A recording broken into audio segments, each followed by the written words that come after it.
sorry, people come to me and they say that they're in a survival mode. That really they have unresolved stress. They're constantly without any relief, and there's just this persistent worrying that's coming to them. Survival mode looks different for everyone. Sometimes it's just people going through their day to day and just being fully busy and not being able to just stop and enjoy the moment, what is presently within themselves. And I always say there's a difference between surviving and thriving. Thriving is really the shift. It's the ability to think, feel, and act in a way that allows us to enjoy life and deal with challenges that might come up in our way. It's looking at emotional well being. So, how good we feel within ourselves, how grounded we feel within ourselves.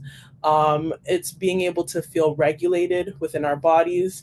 It's having psychological safety, so we find places that we can be vulnerable, be authentically ourselves, and we're really being able to connect with the people around us. So whether that be within our community, whether it be with our family, whether it be within our friend groups, this is really the difference between shifting that needle from survival to thriving. So just by a show of hands, you can put up the reaction hands. How many of you guys feel like you guys are thriving in your day to day?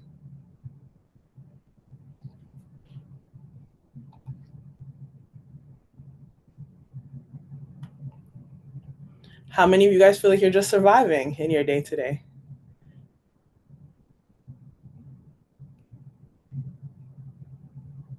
Okay.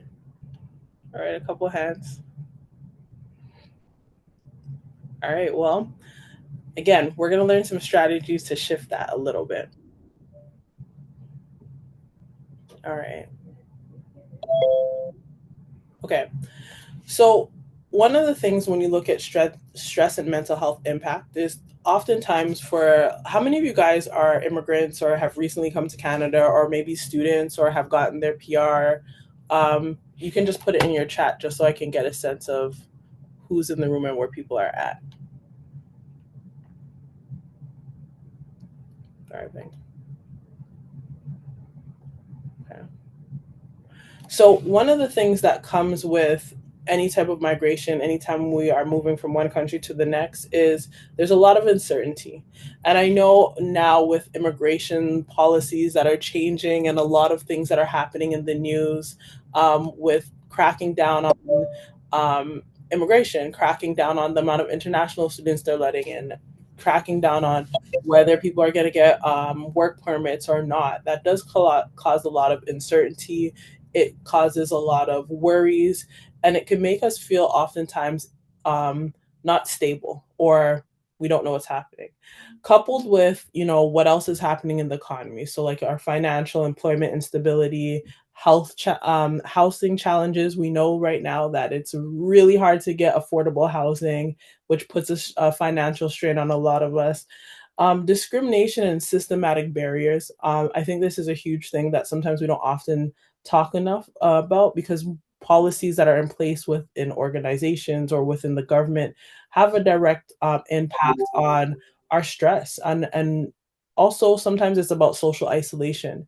So when we have so much going on in our busyness, our day to day, we're trying to survive. Sometimes we find ourselves disconnecting. We find ourselves not engaging with our friends, our families like what we used to do. And these are all part of environmental stressors.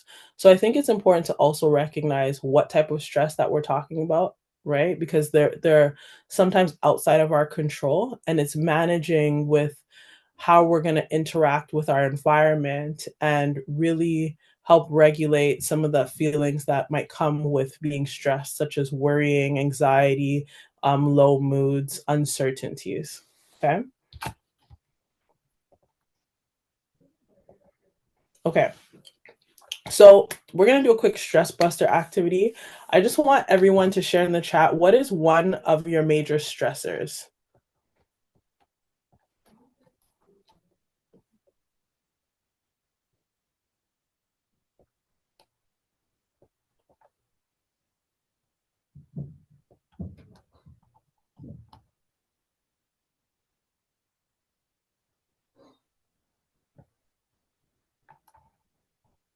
Workload, immigration policies. Yep. Yep. Immigration. Absolutely.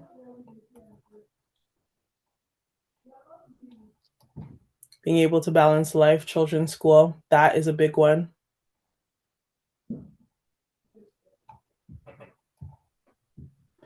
Now, what is one coping strategy? And the reason why I like to share the coping strategies is we all have different ways that we naturally cope with this. So being able to share how we cope with it might inspire someone else. And it also might say, okay, this is the tools that we have in our toolkit and say how we could add more onto our toolkit. So what is one coping strategy that you currently use right now to cope with what you're doing, calling in sick? Yes, yes, for that. To take breaks and rest. I have no problem with that. Anyone else?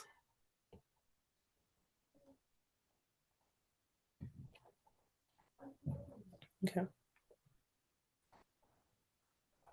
Sleep, listening to music. Yep, those are all good ones. One of the things that is also important to recognize is how stress actually impacts our mental health. So while we might feel like an increase of anxiety, which often looks like worried thoughts, which looks like fears, when you think about the type of stressors that we have, I'm going to use like the immigration for an example, that can come with a lot of fear or worry of where is this going to leave me? Where am I going to be placed? And then the next thing is depression, which really looks at our moods being low. So having a low mood, not feeling motivated to do things. And sometimes what we have with anxiety and depression is also a level of burnout where we feel overloaded with everything that is happening around us and we find ourselves withdrawing, which is something that can happen within anxiety and depression. The next thing that also happens is feeling of isolation and helplessness. So again, things that are outside of our control, right?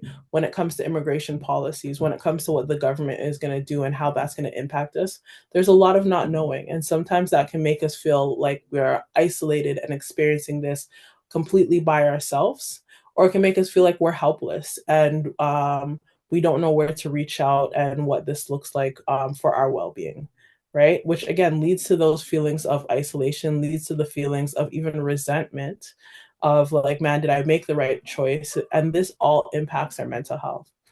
And when you have all these pressures coming at you, right? Environmental pressures, environmental stressors, there is also the risk of burnout. One of the things that I always say is our body keeps score. So our body, there's what we call the autonomic nervous system. So when we are producing a lot of stress, we actually have cortisone really pushing out, right? And that's affecting how we're able to regulate.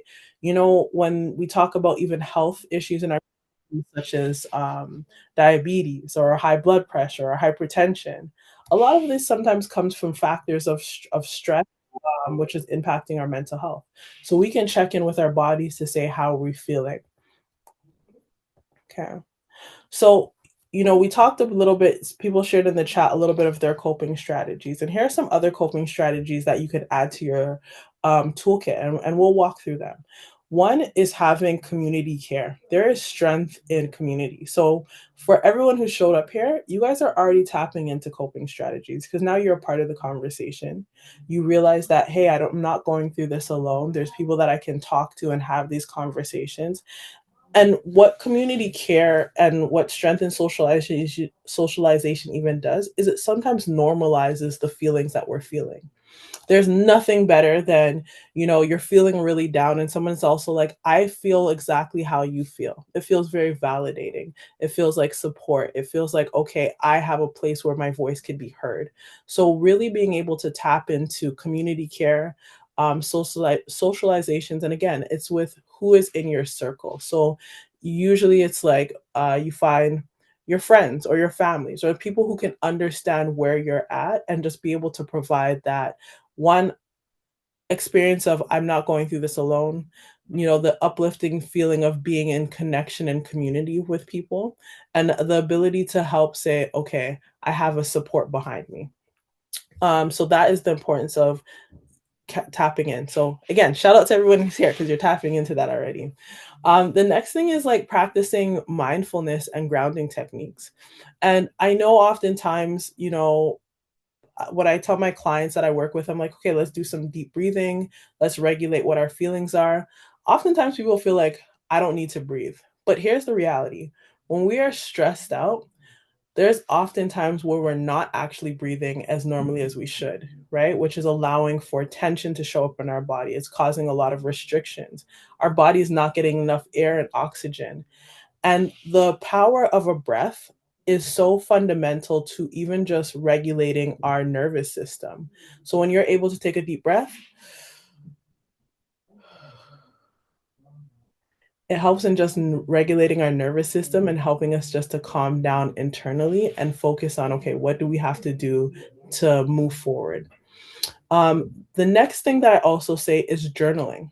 Oftentimes, when we're going through environmental stressors, things that are outside of our control, even just stressors in our normal family lives, being able to process out what our thoughts are and what we are thinking can be really helpful to ground us and reframe and refocus and say, okay, this is what's really happening for us. One of the things that journaling does is it slows us down. So when we're journaling out whatever is bothering us, our mind is not cannot cannot we cannot write as fast as we think, right? So our thoughts might be coming, but we can't write it down fast enough. So it gives us an opportunity to slow down and say what is actually here and what's happening for us, which again is a way to just regulate and calm ourselves down. This is a good tool to do if you when you don't have somebody to talk to at that moment. It's a good thing, a good tool to practice at.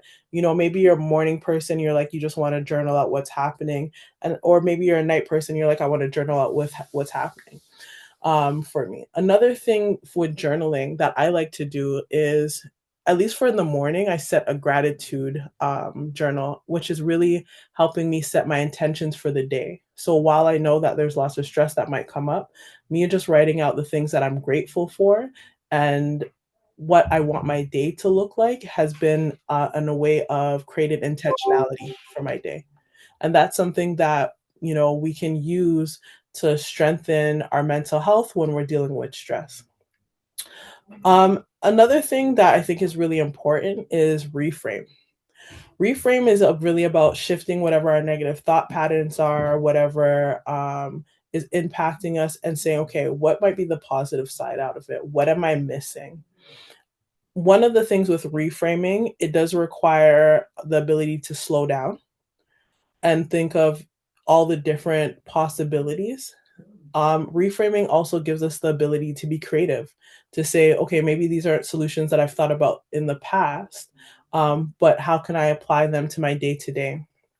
A good example of this is maybe you're coming up with a challenge, and you're saying, okay, what are the opportunities here? So one of the biggest one is within immigration. They said they're going to cut down the amount of people that they're going to let in, and one of that things is saying, okay, well, we're here.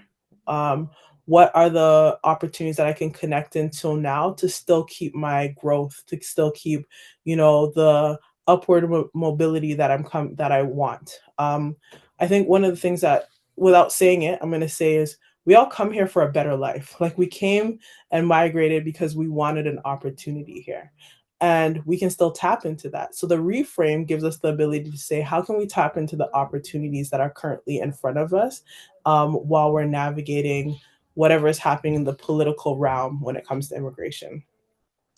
The next thing is like self care and compassion. Um, I cannot tell you how many times I ask people, what is one kind thing that you'll do for yourself today? And so many people will be like, I don't know. I've never thought about this. I've never thought about how to be kind. And when you start tapping into how we can be kind to ourselves, we start tapping into what self compassion is. We start tapping into giving ourselves grace. Oftentimes, I find people know how to be kind to others. We know how to be kind to, our families. We know how to be kind to our friends. But there is also the recentering of how do we become kind to ourselves. And that's in the small things. That is in the piece of, I'm going to build a self. I'm going to build a mindfulness practice. I'm going to take rest when my body is tired. Um, and recognizing just the subtle ways that we can be nice to ourselves. It can be something as simple as I'm going to commit to drinking a glass of water because I know I need to hydrate myself. right? So tapping into what are ways that you can be kind to yourself on a day-to-day basis will really help. This is what I'm doing. Um, to for me. Another part, especially when it comes to immigration, is one, recognizing your efforts. Is we've already put in lots of efforts in terms of being here, in terms of the settlement process. And those wins along the ways doesn't need to go ignored. And that's how we can tap into some of that self-compassion as well. Okay. All right. So there's also some practical strategies for navigating uncertainty. One of the things that is practical is outside of the mindfulness and the building in mental health wellness practices is one, staying informed. Staying informed and understanding what is in the political climate, what is happening, how might it impact me or not impact me. But then there is also the balance. There is only so much that we can ever tolerate. So recognizing when it feels like overconsumption of news or overconsumption of information, and say, I'm going to give myself a break. I'm going to turn it off. I'm going to just slow it down because those that's protective factors that we're putting in to say we're going to protect our mental health, we're going to protect our well-being by not over consuming all the information that's happening. Another reason why this is important is sometimes there's a lot of, if you're on social media, if you're on the blogs, there can be misinformation. So if we're having misinformation and it's triggering us or it's making us feel dysregulated, we might want to create a boundary around this and say, okay, this isn't what I'm going to consume. Or we might say, here's a credible source. I will just use this one credible source to find the information that I need to support what my next steps are. The next piece is seeking legal and immigration guidance, right? An immigration specialist will always have a better understanding of what you need to do to prepare yourself, and what that looks like. And then also focusing on what are the controllable aspects. Like I said earlier, there's a lot of things that are outside of our control. There's a lot of uncertainty that we don't actually have a say in. But what we do have is control in terms of how we manage it. We have control in the information that we seek, and we have control in the way how we prepare ourselves for whatever uncertainty might be looming. All right.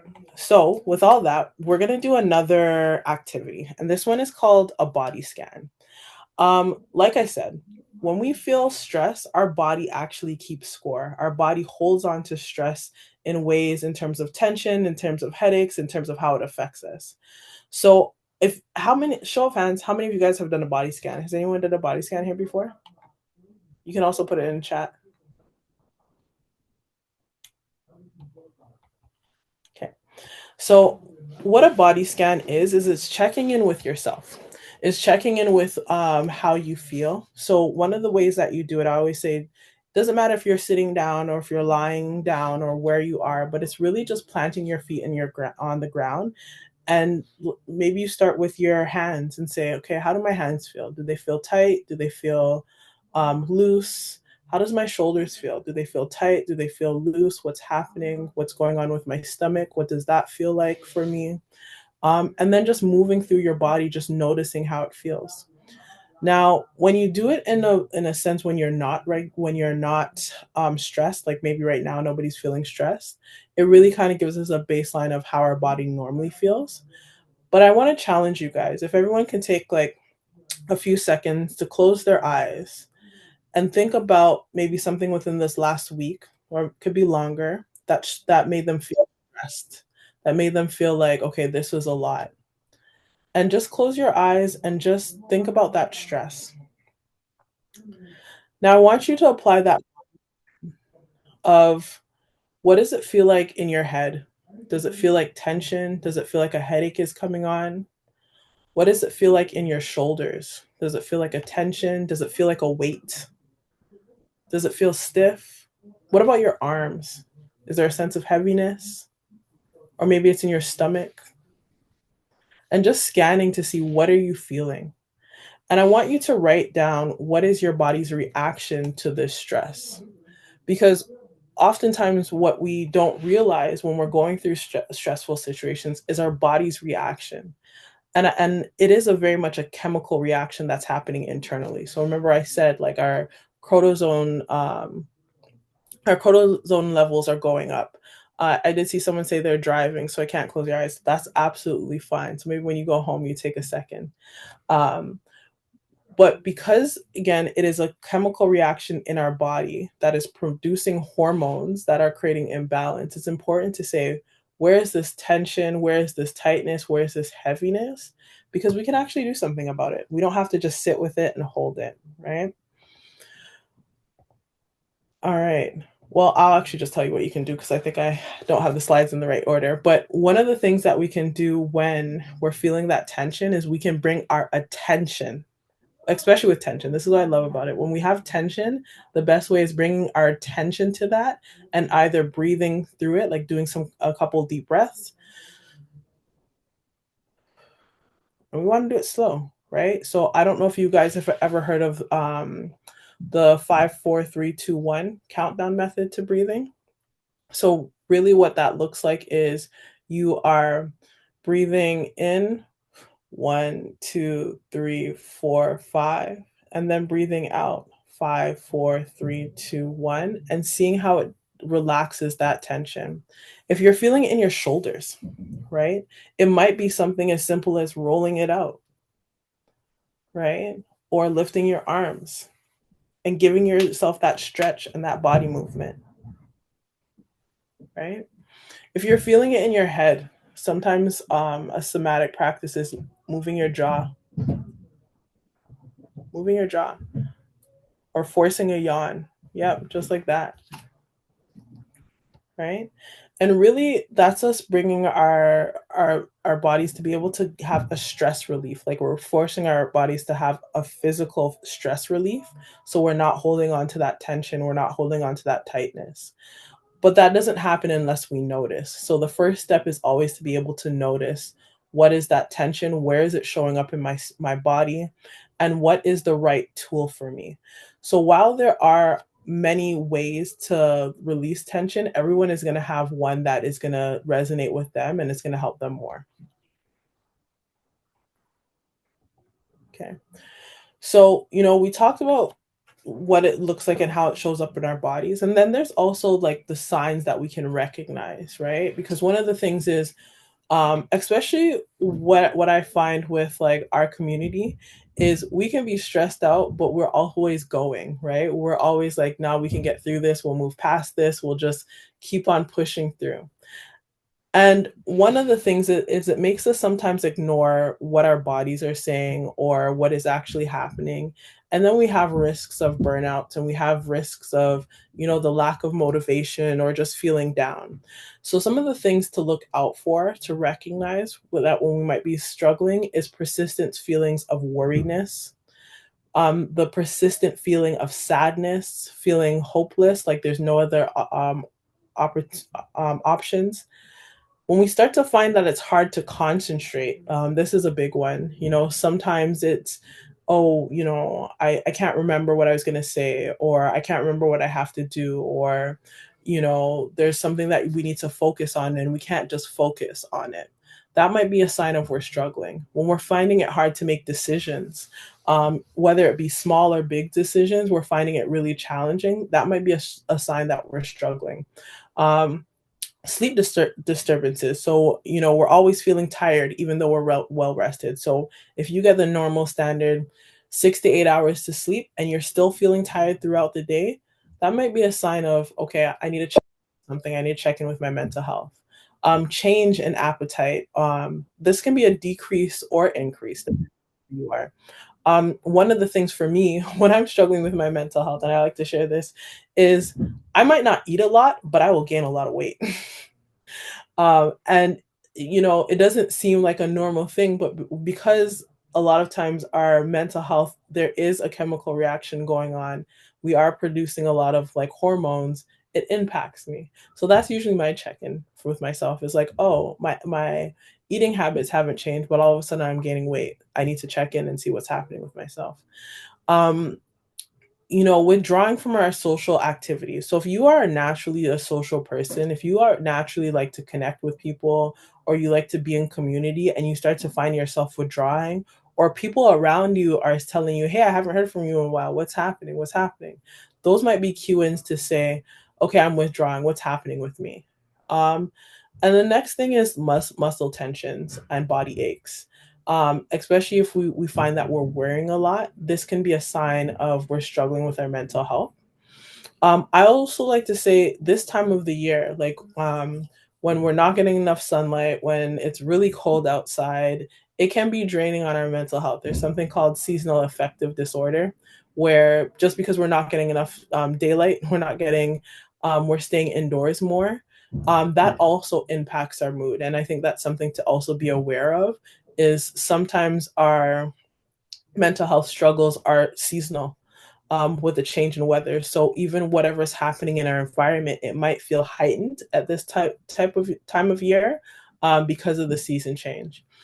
And one of the things, if you find that you're struggling to process some of these things by yourself or with community, or some of these tools are not working, it might be helpful to check in with a mental health professional. So, like seeking a therapist. And I always say there's a difference between seeking just any therapist and the therapist that is right for you.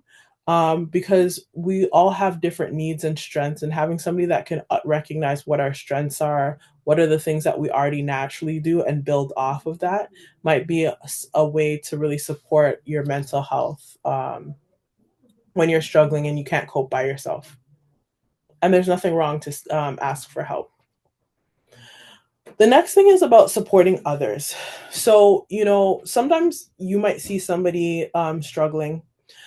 Sometimes somebody might come to you and they might say that they're struggling, and there are things that we can do to support them, and there's things that we should not do to support them. And one of the things that it's important to do is listen. And there's a difference between just listening and active listening, and it goes to more of like an active listening of being curious to say, okay, what is happening for you? Man, this must be hard. What does it feel like for you? How have you been coping with this? What do you need to feel supported? Showing that person that you actually care. The next thing might be connecting to resources in the community. So if you know somebody is really struggling or is feeling isolated, the reality is we all have our own capacity because we might be struggling with our own things. Like I don't think it's realistic for someone to say, yeah, I can be that support for someone without burning yourself out. So knowing what your limitations are and say, okay, here are some resources in the community. So whether that be a therapist, whether that be a community support group, whether that be another friend that they can tap into. Those can be ways to support someone. And then also checking in, like there's something so simple in terms of a check in, whether it's a small text or whether it's let's go grab coffee just to get somebody out of the house and just say, like, okay, how are you really doing? Things that we don't want to do is we don't want to ignore the person, or especially when it comes to dismissing their feelings or what they might be experiencing.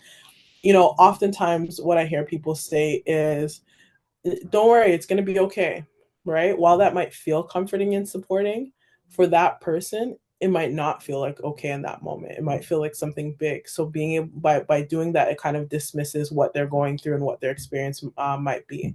So we don't ever want to silver line it. We don't ever want to be like, oh man, that must be tough. Like you'll get through it. It's going to be okay. Even though we might know it, the thing when we're supporting someone is we want to sometimes get down in the trenches with them and just sit with them.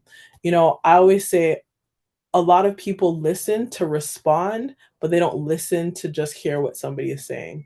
And when we're supporting people who might be struggling, like whether that be our friend or family, we want to actually shift that to listening to respond versus listening just to listen. Okay. Cultural coping strategies. So one of the things that I think is important is we all have ways that we've seen our family, like people within our community, cope with stress and cope with mental health. And while they might not have named what they might be struggling with, we could see how they've been coping. And I'll give an example. My grandmother worked so hard. Like she worked so hard. And I would remember her coming down sometimes and just sitting on the couch and having like literally a long sigh of and that was her way of regulating herself. Like I didn't know that then, right? But that was her way of like just coping with whatever the stresses that she was going on in her life. And I think it's always in the small things that we do, and sometimes we don't notice, but it's important to say, what are the cultural ways or the ways of knowing that you've seen people in your circle, your environment, maybe your parents or your grandparents cope with stress? And you guys can like take off your mics to share.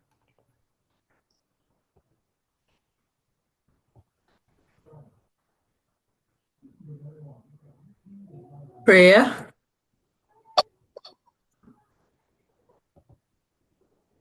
I said prayer. Prayer. Okay, prayer. That Pray. yeah, that's a good one.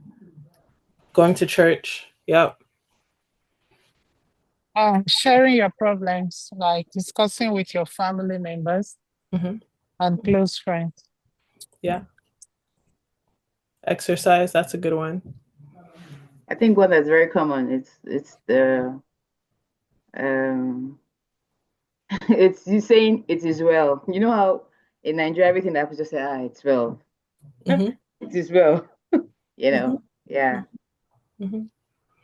It and you know, I think like those things are important, right? Like they're important to ground on, to say, you know, we do have the tools and the resources to tap into it. It's just sometimes we don't know when to apply it or what that looks like.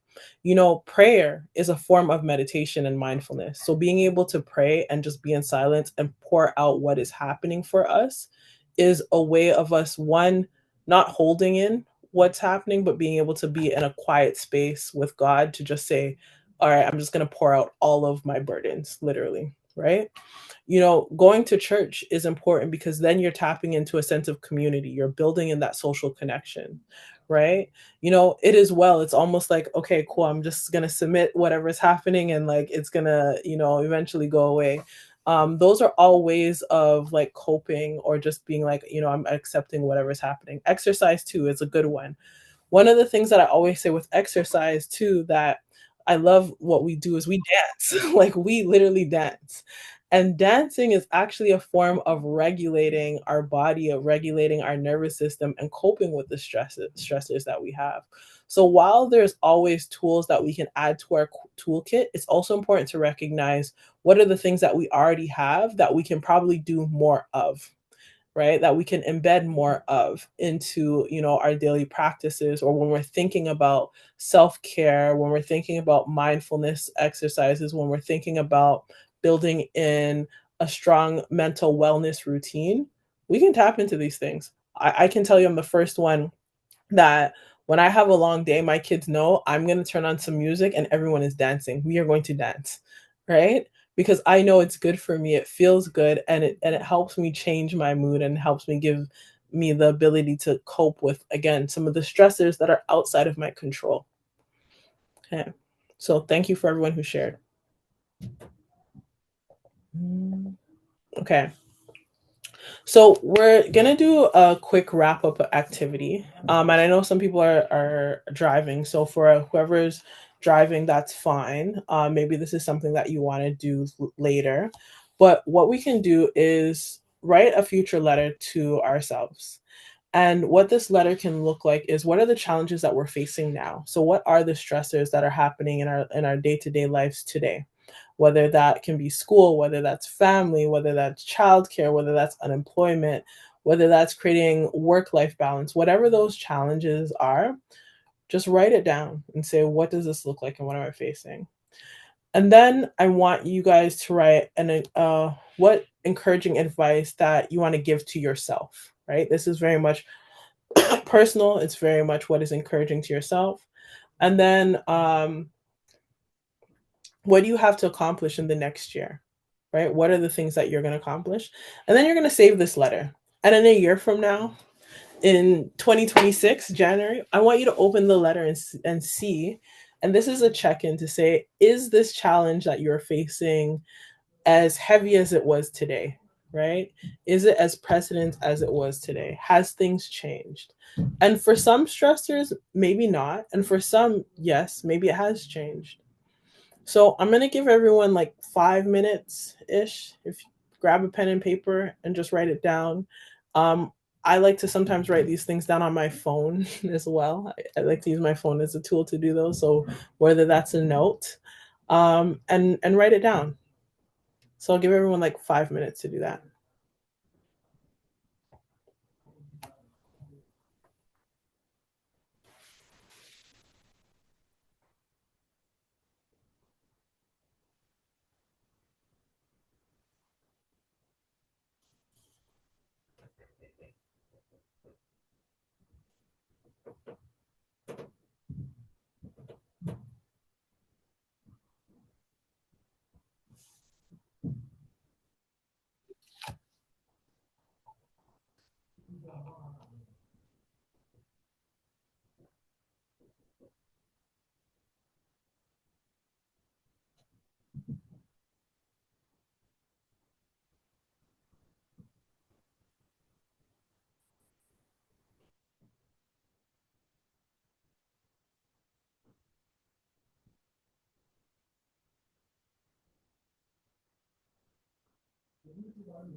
Okay, is everyone almost done? Okay. Does anybody feel brave enough to share? And if not, that's absolutely okay.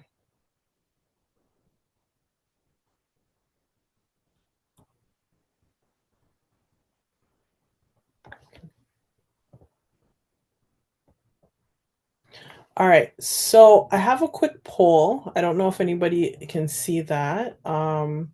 Let me actually share this link too. Copy.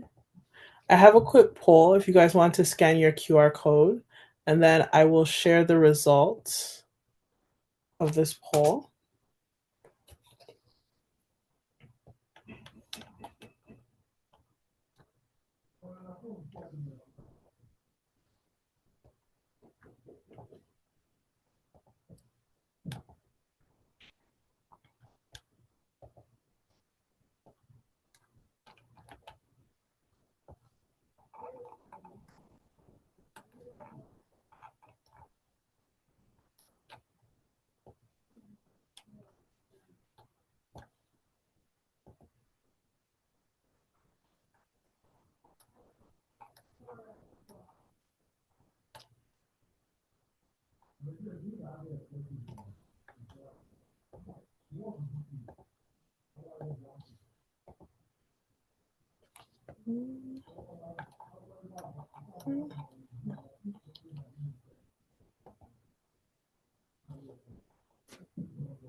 When I click on the link, presentation to start. Pardon? When I click on the link, it says waiting for presentation to start. Oh, okay. Give me 1 second here. Let me see if that works now. See if it works now.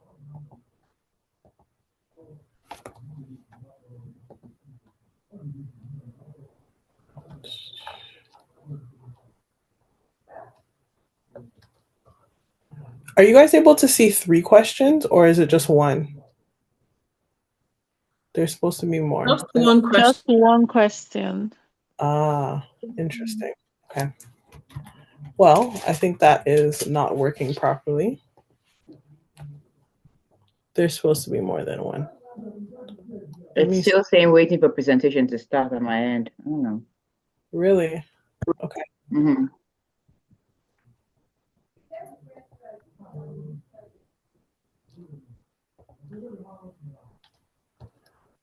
Okay.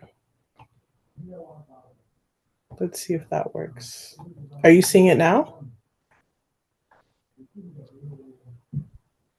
Yes, I can see it now. Okay.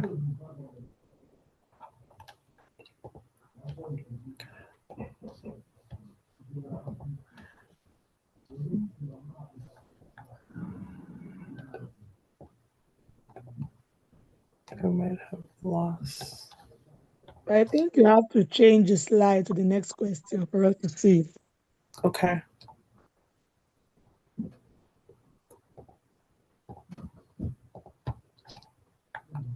All right. Are you able to see the next question? Now it's still bringing that. Okay, yeah, just drop Yes, I now. can see it now. Okay. Drop now. Okay.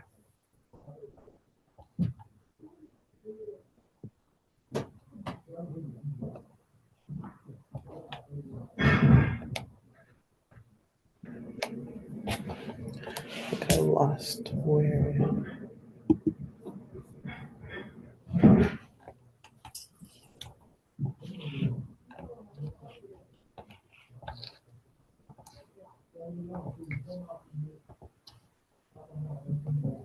Let me go back to sharing this differently. Okay. So we can all see the. Okay.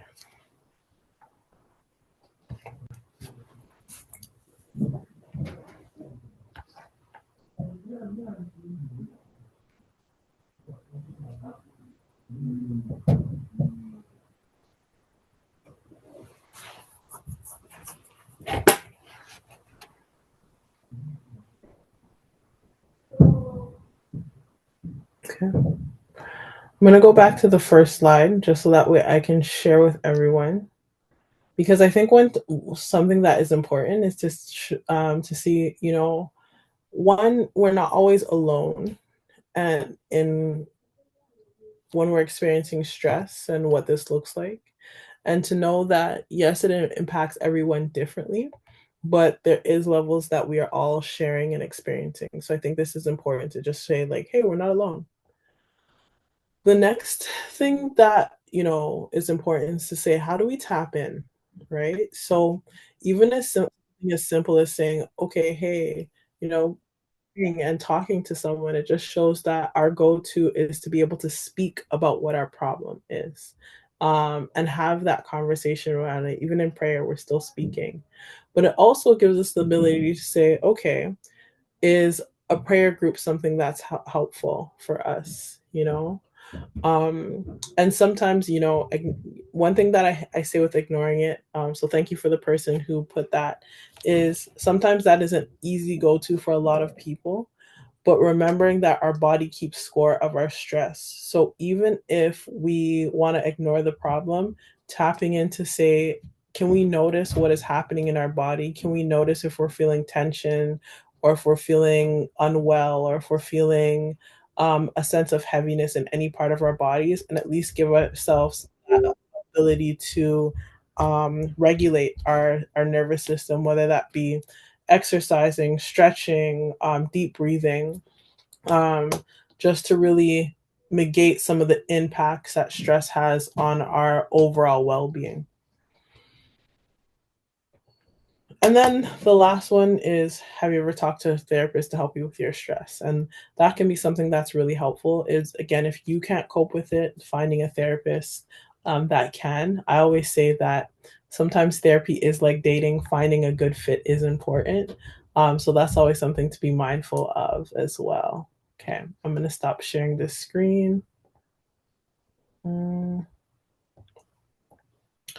And I'm going to go back to my previous presentation.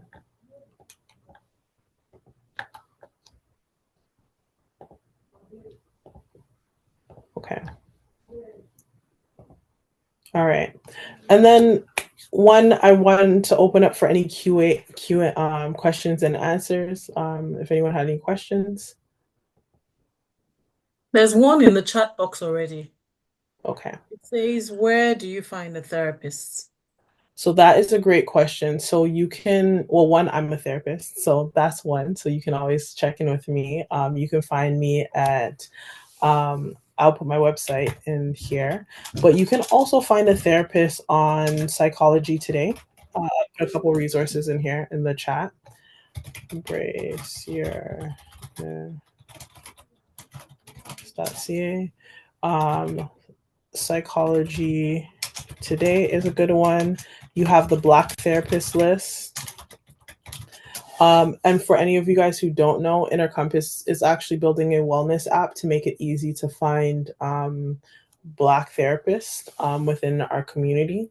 So in April, we'll also have that app, and they'll also have some of these mindfulness exercises that we kind of went through. So those are some places where you can find a therapist. How can one differentiate between normal stress and mental health conditions? That is a great question. So, we all have our normal baseline of how we're managing stress. And one of the things that I say is when it starts to impact other areas of our lives, or we're not seeing the results from our lives that we want, then that is important to say, okay, there's a differentiation. Stress is normal. There is some level of stress that it's normal. But when we're saying, okay, we are not sleeping well because of the stress, so it's impacting our sleep, and then it's impacting how we're functioning in the day, in our day. When it's impacting our relationships, when we're finding that, our bodies are feeling a lot more heavy, or we're finding a lot more pain in our bodies, then that's what we want to look at. And then when there's persistent stress or chronic stress, because that is stress that actually does a lot more harm. So one of the things is you're finding yourself stressing every day for a long period of time, and that's like a month to like 3 months or even 6 months. That's when we have to say this is not a normal stress. A normal stress also looks like situational. So maybe there's a situation that's happening. I'm going to give an event. Maybe we have an event coming up. There's lots of things to do. So we're feeling the pressure of it. That might be a normal stress. Or maybe we have an exam for those who might be studying, and that's coming up, and there's a lot of stress around that. But we know whenever that thing that is stressful is gone, we're not going to feel that stress anymore. One that is, again, tapping into like that mental health component is when the stress or that worry or whatever the anxiety is, it doesn't leave, right? It's for everything. Like you're just feeling okay, like overwhelmed all the time. Those are things where we say, okay, there might be something more here. Any other questions?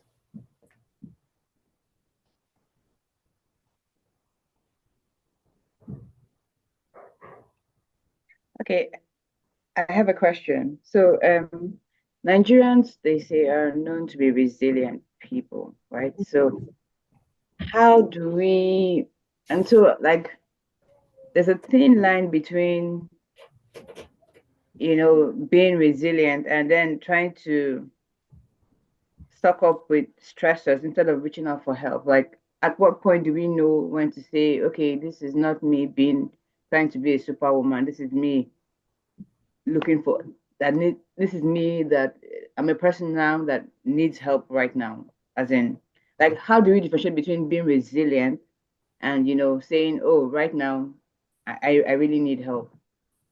One I of the don't biggest know.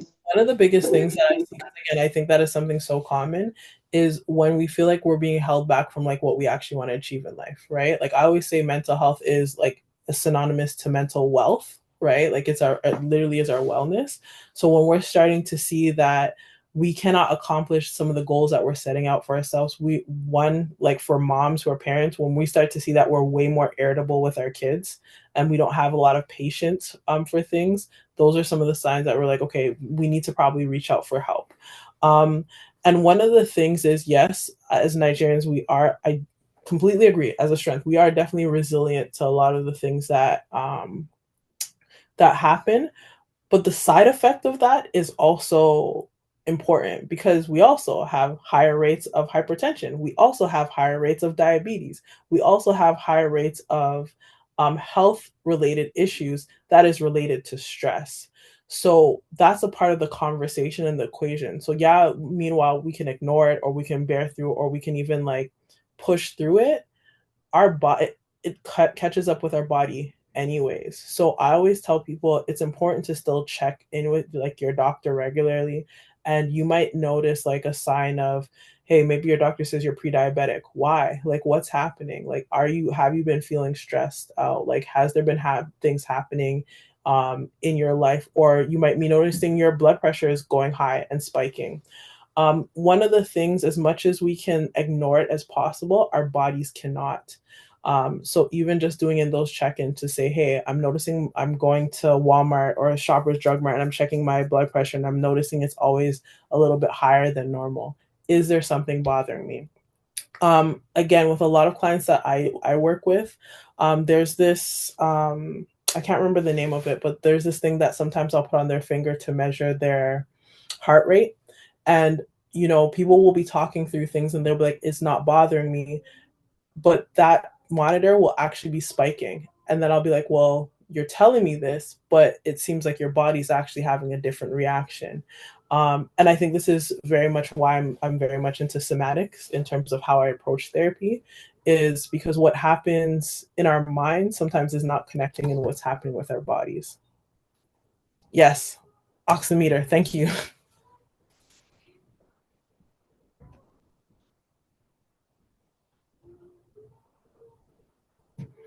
Any other questions?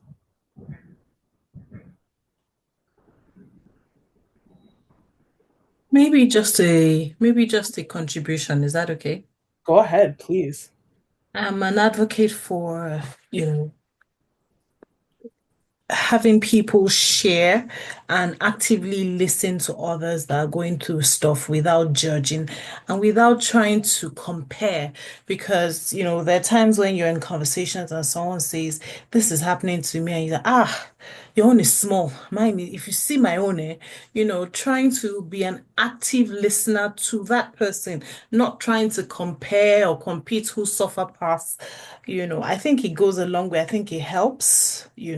I've found myself very lucky to be in a community of women who, hold my hands, I hold their hands in turn, and it's been helpful. It's been very helpful. So this is just an encouragement to other people who are going through stuff that you can actually share with people that you trust, and something may come out of it. I find myself either when I'm sharing, things come to my head on what I can do to move forward.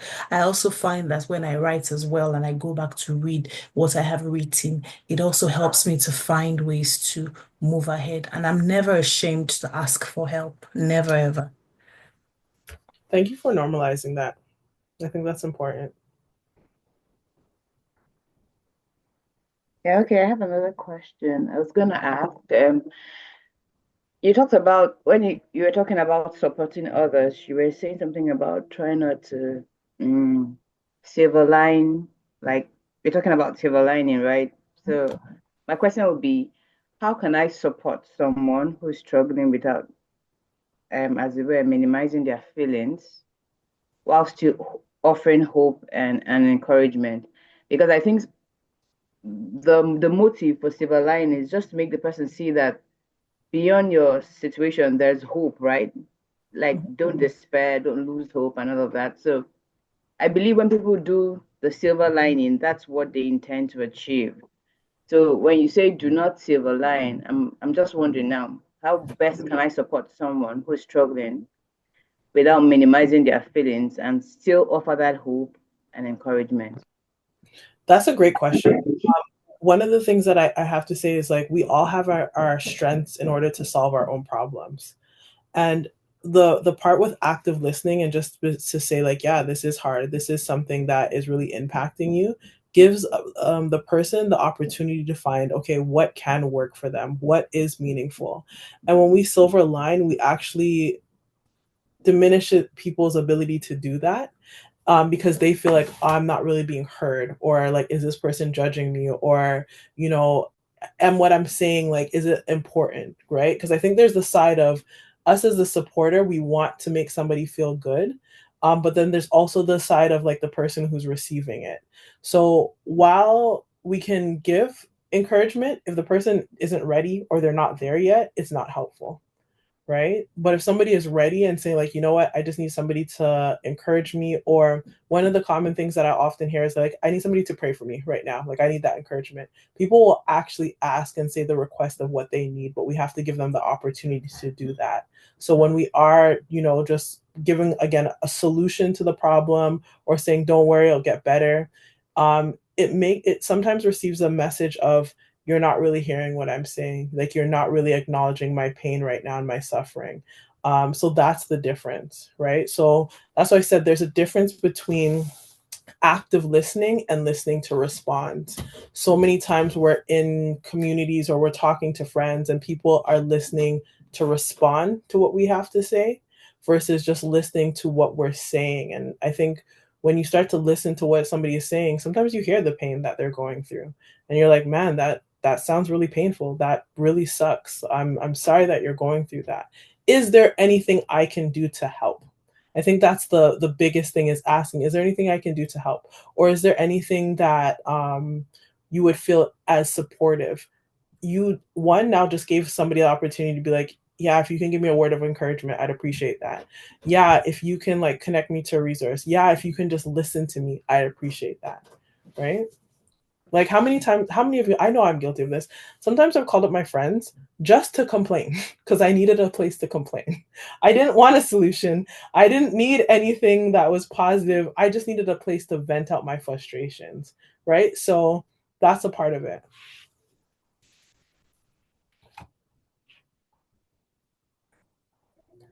Any other questions? Last comments? Okay. So if there's no any questions, I'm just curious of what is one takeaway that everyone can take away from this session today, this workshop?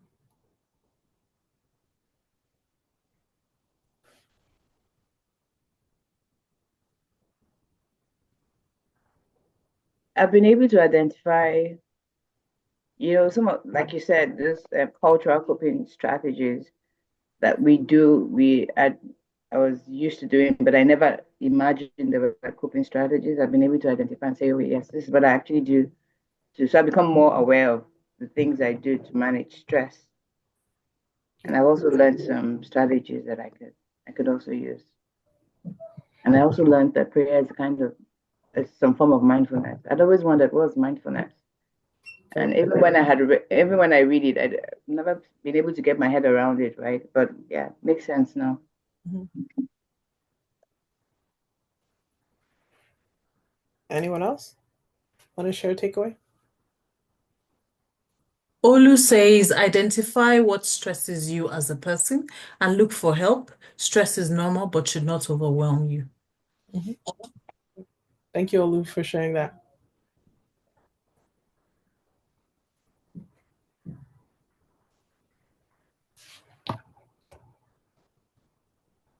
The letter to yourself. Yep, that is a good one.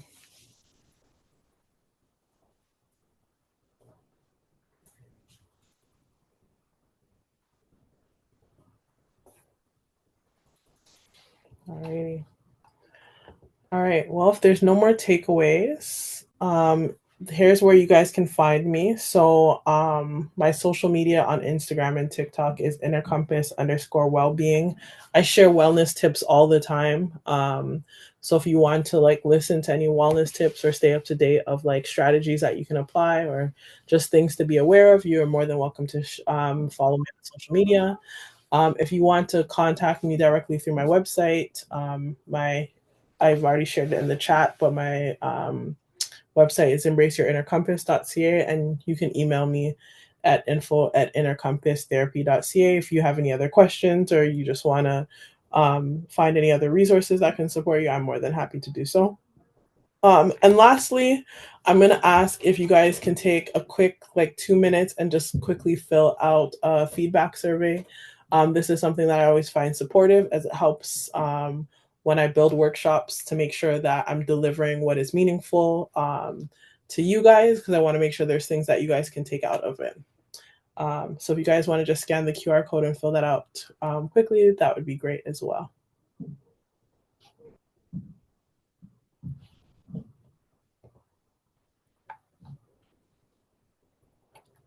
I can also put the link in the chat because I know someone is driving.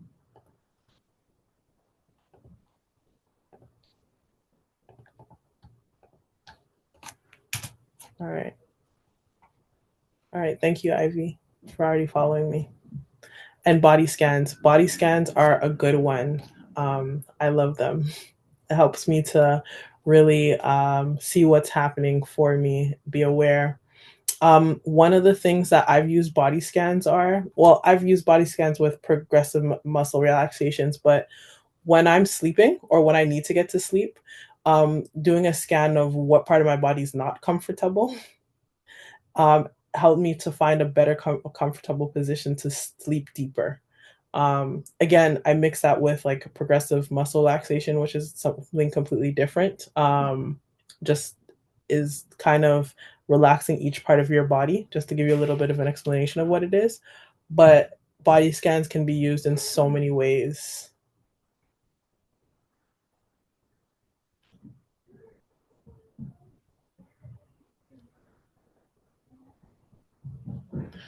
Alrighty. I hope everyone had a second to fill out that survey.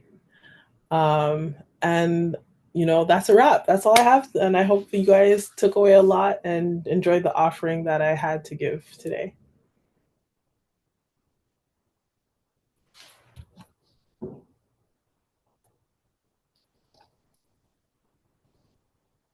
Yes, we did. Thank you so much for that very, very significant and engaging session.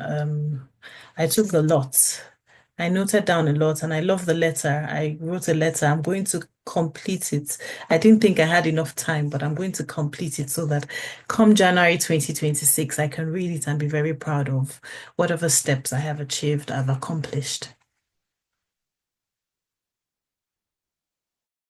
I'm glad to hear.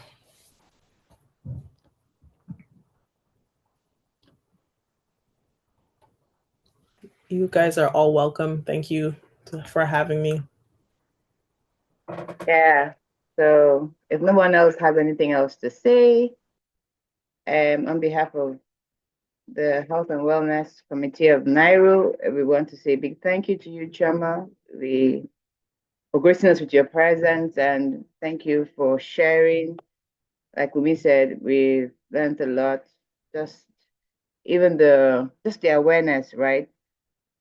It's important, and we've been able to get that from this session. We've learned a lot of things, methods, the body scan thingy, techniques, and all of that, which are helpful. And like Umi said, I also started writing the letter. I think I should put more thought to journaling, right? I always hear people talk about it, but I've never, and I'll say I'll do it, and then I'll never get to read, but I should get to it as soon as possible. Because as I was already writing, I was beginning to feel better, Steph. Anyway, so thank you so much for your time. And I also want to appreciate everyone who took out the time to attend the session. We hope you found something, you found the session valuable. It's our hope and our prayer that you leave from here having been well equipped to deal with the challenges that may come, or the stressors that you may face. And please make good use of all the resources that have been provided in the chat box. This awareness info session was recorded and can be used. You can always access it on NIROW's website if you need to go back and look at or even rewatch the video and then hear Chama's offering again. So thank you so much for your time, and I wish everyone a wonderful week ahead.